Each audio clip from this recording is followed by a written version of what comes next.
Item ഏതും ആയിക്കോട്ടെ, അതിപ്പോൾ നിസാരാണെങ്കിൽ പോലും അതിൻ്റെ എല്ലാ വശങ്ങളും അറിഞ്ഞാൽ പിന്നെ കടയിലേക്ക് ഓടേണ്ട ആവശ്യമില്ല അല്ലേ. അപ്പം ഞാനിവിടെ 1/2 കിലോ പച്ചക്കപ്പലണ്ടി നല്ലപോലെ തന്നെ ഞാൻ കഴുകിയെടുത്ത് വെള്ളം തോരാനായി വെച്ചിട്ടുണ്ട്. ഇനി ഒരു ബൗളിലേക്ക് 1/4 കപ്പ് കടലമാവ്, 2 ടേബിൾ സ്പൂൺ കാശ്മീരി മുളക് പൊടി, 1 ടീസ്പൂൺ കായപ്പൊടി, ഉപ്പ് ഇത്രയിട്ട് വെള്ളം ഒഴിച്ചൊരു കട്ടി മാവാക്കി മാറ്റാം.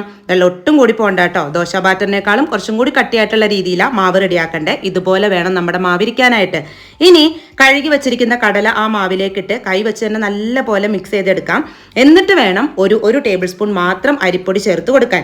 ഇനി ഒരു ടീസ്പൂൺ പെരിഞ്ജീരകം പൊടിച്ചതും കൂടി ചേർത്ത് വീണ്ടും നല്ല പോലെ തന്നെ കൈ വെച്ച് മിക്സ് ചെയ്തിട്ട് ഇങ്ങനെ സ്പൂണിൽ കോരി എണ്ണയിലേക്ക് അങ്ങ് ഇട്ട് കൊടുക്കാം.